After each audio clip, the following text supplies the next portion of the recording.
Olá, alunos. Eu sou a Milane, engenheira civil com doutorado em geotecnia pela UNB. A gente hoje nessas aulas vai ver um pouquinho sobre o assunto todo de fundações. E aí no final eu explano um pouquinho também sobre a questão de um ensaio que é focado para a questão de mencionamento de fundações, que é a questão do ensaio do SPT, percussão. Então a gente vai ver mais nos finalzinhos das aulas um pouco sobre a questão do SPT. E aí o que a gente tem? A questão de fundações, a utilização dela na parte de engenharia civil nada mais é do que ela responsável pela questão da transmissão dos carregamentos, no caso das edificações, que é o elemento estrutural, para o elemento de solo que a gente vai ter. E aí eu posso ter qualquer elemento estrutural e posso ter qualquer configuração de solo. O que altera é a questão da definição do melhor tipo de fundação aplicado para cada variabilidade de solo que você tem. As fundações, de uma forma geral, elas podem ser divididas em dois grupos. As fundações rasas, conhecidas como diretas, ou fundações profundas, conhecidas como fundações indiretas. A gente vai falar um pouquinho sobre a questão toda de fundações rasas, né? Também conhecida como fundações diretas. As fundações rasas ou diretas, de acordo com a norma 6122 de 2010, ela define nada mais é do que qualquer elemento onde a carga que vai ser transmitida ao solo, ela tem que ter uma tensão, vai ter que ter uma tensão de distribuição, no caso, para o elemento da base desse elemento de fundação que a gente vai ter. E aí, no caso, a sua profundidade, ela tem que ser menor que 2 vezes o valor da menor dimensão do elemento estrutural que você está trabalhando. E aí aqui a gente tem como verificação um elemento de fundação, nesse caso aqui um elemento de sapato. Eu vou ter sempre a questão do carregamento estrutural e aí eu faço as verificações em relação às cotas de assentamento. E aí, posteriormente, também a altura, que é definida por questões de normatização. Ela tem que ser no máximo, como a gente vai ter aqui, essa altura ela tem que ser no mínimo 2 vezes a dimensão B do elemento de fundação que a gente vai ter. Como elementos que a gente tem, para a parte toda de fundações rasas, nada mais são do que as sapatas isoladas, um dos exemplos que a gente vai ter. Aqui vocês estão olhando algumas imagens, deixei algumas fotos para melhor visualização. As sapatas isoladas nada mais são do que elementos de concreto armado que a gente vai ter. Então, ele tem tanto o concreto como a armação, considerando que toda a tensão de tração que vai sendo gerada nesse elemento de fundação, ela não vai ser resistida, ela vai ter a questão da resistência pelo aço, né, que vai ter. Ele não vai ser o concreto que vai resistindo ele, diferente do elemento de bloco. O elemento de bloco, toda a parte das tensões que vão estar chegando no elemento, desse elemento de fundação, é toda resistida pela parte de concreto. Então, qualquer elemento de sapato, eu tenho, como ele é armado, sempre as minhas tensões elas vão ser recebidas, né? Quem vai estar suportando ele é todo o elemento de aço, o elemento de concreto que a gente vai ter. E aí, como o próprio nome já diz, isolada, é porque eu vou ter um único elemento situado na parte da minha edificação. A partir daqui, a gente vai ter toda a questão do elemento de pilares e, posteriormente, os demais elementos estruturais que a gente vai ter. O outro tipo que a gente já vai ter, questões de sapatas associadas. Aqui tem uma imagem para vocês olharem em perspectiva também.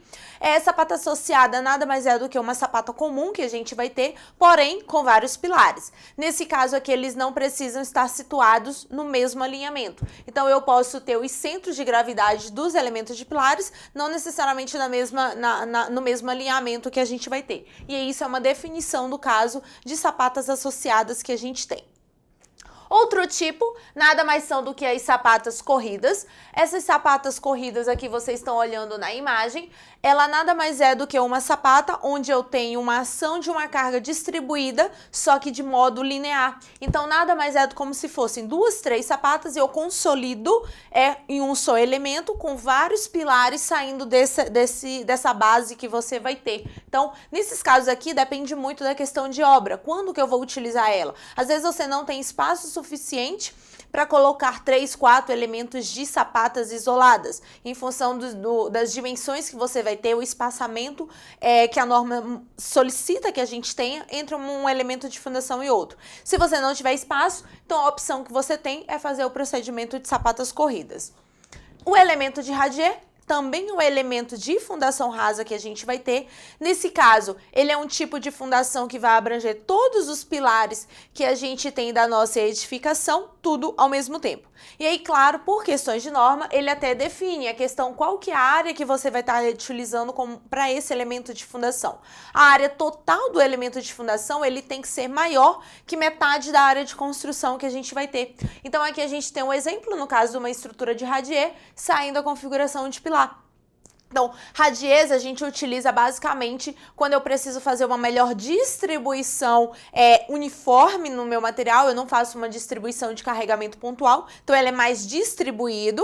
Eu distribuo a carga que eu estou recebendo da parte toda estrutural, consequentemente ela parte para o meu solo, considerando que aquele solo ele não vai ter uma resistência muito boa se eu fosse utilizar qualquer um desses outros tipos de fundações, no caso de sapatas que a gente acabou de verificar ao longo desses slides. Outro exemplo de fundação rasa que a gente vai ter, as vigas de fundações. As vigas de fundações nada mais são do que um elemento de fundação que a gente vai ter comum a vários pilares. E aí os centros de gravidade, no caso desses pilares, eles estão sempre situados na mesma posição. Então eu vou ter a questão do alinhamento dos centros de gravidade.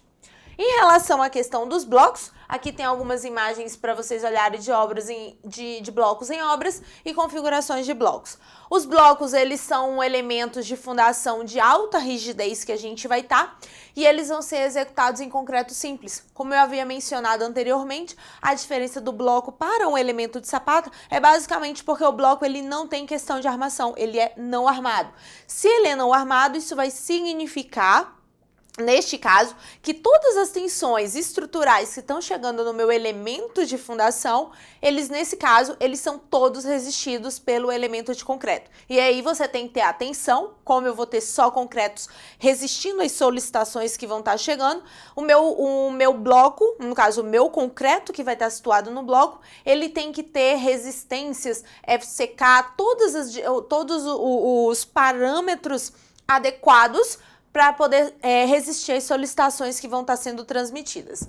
Tanto os blocos como as sapatas, como vocês podem olhar aqui, eles têm características diferentes. Eles podem ser retangulares, eles podem ser quadrados. No caso, as sapatas, a gente ainda tem algumas configurações como sendo hexoidais, octogonais. Então, assim, você pode ser circular, você pode alternar o formato, no caso que você tem, desses elementos de fundação. Não tem obrigatoriedade de você realizar ele só quadrado ou só retangular. Você vai adaptar em função da questão de obra que você tem. Blocos de fundações, entrando um pouquinho mais nele, o que a gente vai ter? Aqui tem algumas configurações da parte toda de blocos, que é a questão de normatização. É interessante dar uma lida na parte toda da norma, uma verificação depois de uma forma geral nos estudos de vocês. A questão toda do bloco, como eu havia mencionado, as tensões de tração deles são todas resistidas pelo elemento de concreto. O dimensionamento de um bloco que a gente vai ter, ele basicamente, ele é verificado as suas dimensões, tanto em planta como a questão das verificações de altura. Então, eu verifico qual que seriam as duas dimensões de um bloco, no caso, essa dimensão A maiúsculo, esse A0 no caso, o pilar que está chegando, a maior dimensão do pilar que vai estar chegando na parte do teu bloco. Então, o A0 que a gente tem, então eu preciso descobrir qual que é o A e, no caso, a face B, podendo ser igual ou não, dependendo do formato do bloco que você vai estar executando em obra. A questão de altura, a gente também tem a parte toda de altura, desde a base até o início aqui do fuste. E aí eu vou ter que também verificar verificar a questão das angulações atendendo critérios de normas. Os blocos, eles podem ser feitos em uma só dimensão ou pode ser realizado o procedimento de escalonamento, que é conforme vocês estão olhando na parte aqui desse slide, nessa imagem. Então, quem vai definir isso é muito a questão de condição que você vai ter no local para definir qual que vai ser a sua aplicabilidade ali, a melhor disposição para a parte todas do teu bloco. Fundações profundas já são as fundações ditas como indiretas. nada mais são do que aquele mecanismo da ruptura, ele não vai atingir a superfície do terreno, ou seja, ele tem todo, quando ele recebe seu carregamento estrutural para um elemento de fundação indireta, que no caso são os estaqueamentos, ele vai ter a dissipação dele, parte para a questão toda lateral e parte para o seu elemento de base que a gente vai ter. Ele sempre vai transmitir todas as cargas que estão chegando estruturalmente para a parte do terreno, e aí a gente vai ter definições de vários tipos de solo para escolher a melhor tipo de fundação que você vai estar utilizando no local. Por questões de normas que a gente vai ter a escolha de toda a parte de fundação profunda ou, no caso, a fundação rasa. Para a fundação profunda, ele define o seguinte, que ele tem que ter mais de 3 metros de profundidade, ou seja, qualquer elemento que você vai posicionar no teu solo para aguentar aquele carregamento estrutural e ele tiver uma profundidade de mais de 3 metros, ele é considerado como elemento de fundação profunda. E aí ele fala ainda, no caso, que a profundidade ele tem que ser 2 vezes a menor dimensão do elemento em planta que a gente vai ter. Então, aqui a gente tem alguns exemplos de elementos de fundações profundas, no caso um conjunto de estacas, né? Só que nesse caso aqui elas são cilíndricas, aqui a gente tem uma só estaca associada com o bloco e mais a questão do pilar, ou então eu posso ter estacas quadradas ou retangulares, né? Eu tenho um conjunto de estacas para a parte toda de utilização de obra, escolha que você vai estar utilizando. Aqui a questão de fundações profundas, elas são basicamente separadas em 2 grupos. Os grupos principais que a gente vai ter, os estaqueamentos ou a parte toda de tubulão. Claro que em cada uma delas a gente tem subdivisões que a gente vai ver aqui ao longo da aula de fundações. A mesma coisa para a parte toda de tubulões.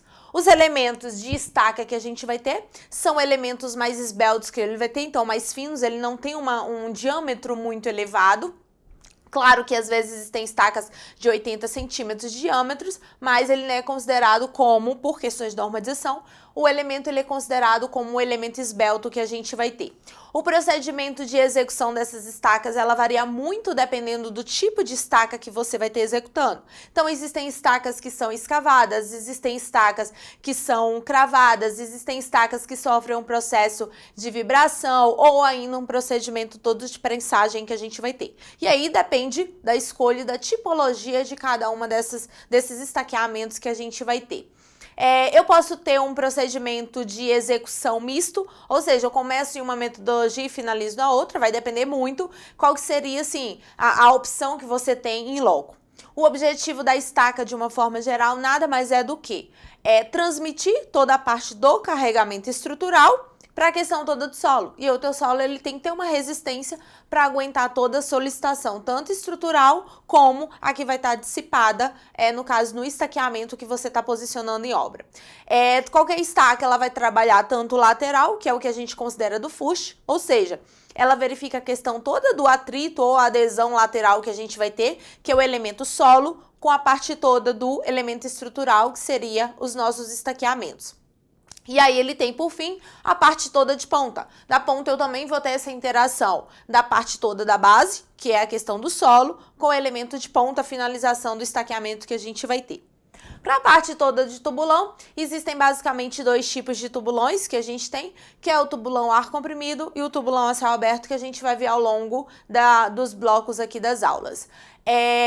Formato dele é cilíndrico, né, que a gente vai ter uma configuração por questões de normas, também todo padronizado. A própria norma define como que você tem que executar, quais são as dimensões. Não fala em termos de profundidade, que aí vai depender da questão qual que é a carga estrutural que está chegando ali no elemento, e aí também depende de tipologia de solo que a gente vai ter. E aí eu tenho pelo menos, na fase final da execução dos tubulões, eu tenho a questão da descida do operário. Então existe uma pessoa, que é o que a gente considera que é o poceiro, no caso o operário ele vai estar realizando um procedimento de escavação, em tubulões o procedimento sempre de escavação, e aí na base, como eu tenho a questão de um alargamento de base, o operário tem que descer, e aí posteriormente o engenheiro desce também para verificar a base, se ela está bem executada, e aí consequentemente você vai fazer a concretagem futuramente. Bom, aqui eu botei mais ou menos um croquisinho do que vocês têm, da parte do que a gente tem, do que vocês precisam verificar, a questão toda de elementos de estaqueamentos. As estacas, elas basicamente são subdivididas em dois grupos. Existem estacas de concreto, estacas de madeiras ou ainda estacas de aço que a gente vai ter, que são, no caso, as estacas metálicas que eu vou ter. Dentro da parte de concreto, elas podem ser pré-moldadas ou moldadas em loco. Na parte de pré-moldadas, existem alguns tipos, como estaca mega, também conhecido como uma estaca de reação, que é uma estaca de reforço que a gente vai ter.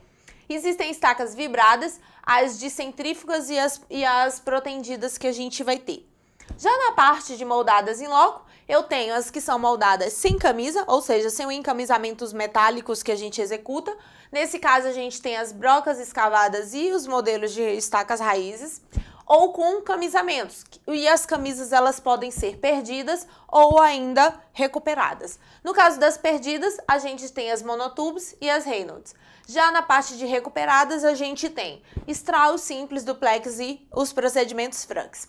Aqui durante as nossas aulas a gente vai ver os principais tipos de estacas, conhecer a metodologia de execução para que vocês se deem bem nas provas, nas avaliações que vocês vão fazer. A parte toda de tubulão, eles basicamente, como eu falei, são divididos em dois grupos. Os tubulões que são considerados a céu aberto ou ainda o pneumático, que é o tubulão a ar comprimido.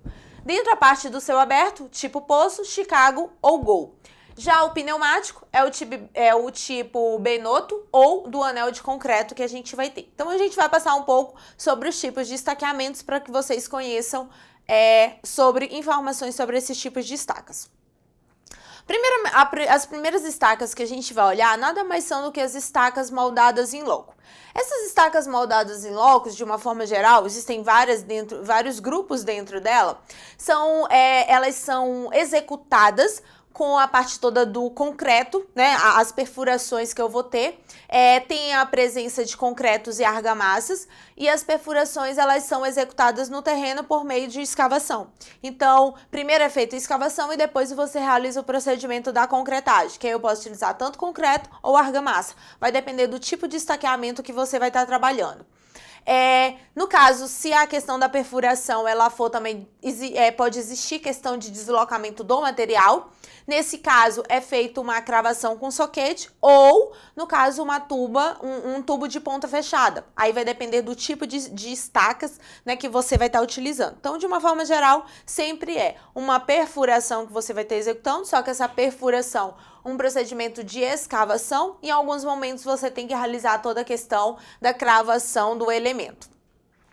Como exemplo, a gente tem, primeiro, estacas raiz. A estaca raiz que a gente vai ter é uma estaca que ela é concretada em loco e o procedimento dela é de injeção. Então, ela é uma estaca concretada de modelo de injeção que a gente vai ter. Essa injeção nada mais é do que uma calda de cimento que você vai ter ou utilização ainda de argamassa, sendo uma argamassa uma mistura de elemento de cimento com a parte toda de areia evidente. E aí a gente tem uma pressão que é exercida durante a execução dela, que é um procedimento de perfuração, fazendo uso ou de rotação ou uma rotopercussão que a gente vai ter. E aí, lembrando que para esse tipo de estacas, você faz a questão toda de esse procedimento de perfuração com circulação de água, pode fazer, no caso, com uma lama bentonítica ou utilizando ainda ar comprimido, considerando que a sua pressão ela tem que ser mais baixa. Em termos de armação, é uma estaca armada, então qualquer tipo de estaca que a gente vai estar trabalhando, ela sempre tem armação, porque aí eu vou ter todas as tensões chegando, o concreto e a parte toda de armação, elas vão resistir àquela parte do elemento que a gente vai ter, né? Então vai ter uma distribuição de tensão também com auxílio da parte toda de armação. Ela tem que ser revestida integralmente, a parte da estaca raiz, isso no trecho em solo que a gente trabalha. E aí esse revestimento ele é feito com um tubo metálico e esses tubos metálicos eles são recuperáveis, no caso no procedimento da sua execução. Aqui tem um esqueminha mais ou menos da metodologia da execução de uma estaca raiz. Lembrando que eu tenho a questão toda de colocação dos tubos metálicos, depois eu faço sempre com procedimento de perfuração, né, como a gente viu, vai colocando os tubos metálicos, depois você vai realizando a parte toda de concretagem e aí por fim realiza a questão de, óbvio que antes de concretar, você já tem que colocar armação. Então, a raiz, o procedimento dela é quando você executa, arma, e aí posteriormente você vai fazendo toda a parte de concretagem do elemento. Então, rotopercussão e colocação de tubos com armação, concreta, e aí ela está finalizada em termos da profundidade que você precisa em projeto. A perfuração do solo, como vocês estão olhando, existe um maquinário, que é a perfuratriz, que vai realizar todo o procedimento da execução desse estaqueamento, né, que é uma estaca moldada em loco que a gente vai ter. E aí eu vou ter, depois, quando ele vai fazendo essa perfuração, eu tenho a descida, no caso dos revestimentos, que é a parte de um encamisamento que você vai colocar, e aí depois você tem a parte toda de injeção da parte de concretagem. Os revestimentos, lembrando que podem ser recuperáveis. As estacas escavadas com injeção ou microestacas que a gente vai ter, são estacas que elas são moldadas em loco, elas são executadas também por uma metodologia de percussão que a gente vai ter, também com tubos metálicos, no caso, então ele também é revestido, e aí eles podem, no caso, ser executados em várias condições de solo. Nesse caso, rotopercussão, eles podem ser executados com a parte toda de materiais mais granulares. Só que esses granulares seriam a condição de materiais mais pedregulhares, ou seja, presença mais de matacão que a gente vai ter ou maciços rochosos. Ela também é armada, como qualquer tipo de estaca. Então, como eu falei, toda estaca armada é uma estaca armada. Ela também tem essa questão de ser injetada, justamente devido à parte toda de concretagem que vai ter que ser realizada. Então, o concreto é realizado por injeção que a gente vai ter. O concreto que eu vou ter, basicamente, é uma calda de cimento ou uma argamassa que a gente vai ter. Então, esse concreto, ele desce por meio de um tubo, também conhecido como um manchete.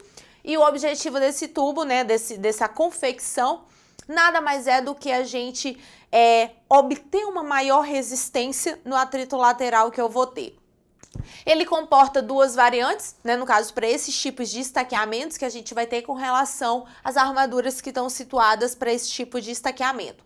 Eu posso ter, no caso, primeiro, o tubo metálico. O legal dele é porque esse tubo metálico, ele tem a questão de ser um elemento de função estrutural, então isso lhe garante uma melhor resistência, como a gente já viu. E aí ele tem umas manchetes para facilitar a questão da injeção, que seria da calda de cimento ou ainda da argamassa que a gente vai ter. As armaduras, no caso desse tipo de estaca, elas são formadas por barras, também conhecida como gaiolas, e aí a injeção ela é feita toda por um tubo plástico, que ele também é dotado de algumas manchetes que a gente vai ter. A perfuração, nesse caso a perfuração também eu tenho um equipamento que é a perfuratriz, no caso uma perfuratriz rotativa que a gente vai ter, ela desce o revestimento, isso por meio da rotação que é executada, com uso, no caso, de uma circulação direta de água. Então, para que eu consiga descer, eu tenho que ter circulação durante o procedimento de perfuração diretamente do contato de água. A ocorrência dele para execução eu posso utilizar, no caso, em algumas configurações de solo, porém, em solos muito duros ou, no caso, muito compactos, eu posso realizar, antes da execução dela, uma pré-perfuração. Isso daí para que eu consiga avançar logo por dentro da parte toda do revestimento que você vai estar executando. Claro que antes da colocação da armadura, que a gente vai ter que posteriormente toda essa fase da perfuração, eu vou ter que armar essa colocação da armadura. Antes de posicionar ela, eu tenho que fazer a limpeza integral do meu furo, que aí ela é feita por lavagem. Isso é justamente para que não ocorra questão de corrosão e não mexer com a resistência do elemento de armação que você está posicionando. No caso, o aço que você vai ter executando como elemento de armação. Depois disso, depois que a armação, que você posiciona a armação, que é essa descida da armadura que a gente vai ter, constituída, essa descida de armadura, ela é constituída de um tubo metálico, que também ela tem umas manchetes, ou também as gaiolas, né, como eu havia mencionado, que é o nome desse tubo, e aí eu tenho que ter toda a questão do apoio no furo, para estar executando de forma correta, conforme a norma que a gente vai ter. A calda de cimento que é utilizada, né? Então, durante a injeção, a gente tem os tubos que eu vou estar colocando toda a calda de cimento ou o procedimento todo de argamassa. Essa calda de cimento, ela é executada por meio de uma bomba de injeção, e aí eu tenho algumas hastes que elas vão ser dotadas no caso de tubos duplos. Então, eu tenho alguns, também conhecido como operadores duplos. Então, isso vai facilitar a questão da colocação dessa calda de cimento, né? No caso da argamassa que a gente vai ter no furo onde vai estar sendo executado esse tipo de estaqueamento. A primeira injeção que a gente vai ter é o que a gente considera como injeção da bainha ou injeção de preenchimento que a gente vai ter, e ela é feita sempre da extremidade inferior do tubo e ela vai preencher todo o espaço anelar entre o tubo e o furo que vai estar sendo executado. O revestimento ele é retirado sempre depois que você faz a questão da injeção da bainha. Estaqueamentos também é outro tipo, no caso as estacas brocas. As estacas brocas são estacas bastante simples, elas são consideradas como elementos de fundação profunda, porém elas não atingem uma profundidade bastante elevada. Ela é uma estaca executada em loco que a gente vai ter, ela é considerada como uma indireta profunda, né, que a gente vai ter, por ela ser pequena, ela não atinge grandes profundidades. Ela basicamente é utilizada onde eu tenho terrenos de menor capacidade. Por ser ainda pequena e não ser executadas em terrenos que eu tenho uma capacidade muito boa, como eu havia mencionado, terrenos de menor capacidade, a capacidade de carga desses estaqueamentos, eles são baixos. Então, eu não tenho uma alta intensidade de carga, não posso colocar uma alta intensidade de carga na utilização de estacas brocas que a gente vai ter. Elas são executadas em loco, então nada mais é do que uma estaca escavada em loco, e eu não preciso executar com molde. Basicamente, você pode utilizar ela tanto a execução manual, então o próprio operador pode estar fazendo ela com a utilização de um trado, ou eu tenho um maquinário específico, né, no caso uma mini perfuratriz, onde ele tem um trado também que vai estar executando toda, no caso, a remoção do solo para posteriormente colocação da concretagem que a gente vai ter, do elemento de concreto. Elas são iniciadas única e exclusivamente quando você tiver todas as valas abertas, né? E aí eu tenho basicamente um trabalho manual. Então, onde eu vou estar executando ela, eu abro todas as valas e aí sim eu vou realizar todo o procedimento da confecção dela. Os terrenos, como eu falei, por ela ter menor capacidade de carga e a baixa capacidade de elemento que eu vou ter que estar posicionando nela, os terrenos eles não têm uma resistência muito boa. Então são estacas assim basicamente utilizadas quando o meu tipo de solo ele não tem uma resistência muito boa. Eu não estou mencionando aqui a questão de dizer assim, então eu vou ter com material altamente saturado, argilas moles, eu vou utilizar estaca broca? Não, a gente utilizaria outros tipos, no caso um radier. Aqui seria do caso solos que eles não têm uma resistência, no caso um NSPT muito elevado, então é um pouco mais baixo, e aí você não está colocando muita carga em cima do terreno. São estacas que a gente vai ter também sujeitas a efeitos de escorregamento do terreno em relação à sapata. Por quê? Nesse caso, como ela não tem a questão de um revestimento, consequentemente eu posso ter alguma desobstrução do solo. O furo que eu vou estar executando aqui do material, o agregado ele pode se desprender, consequentemente ele acaba desmoronando um pouco, fazendo um procedimento de rupturas parciais no furo que você está usando estaca broca. Então ela é uma estaca assim que está sujeita a algum tipo de escorregamento que a gente vai ter, só que não é um escorregamento assim tão grande. Ela tem, porém, em uma gravidade um pouco menor. No próximo bloco, a gente continua com os demais tipos de estaqueamento.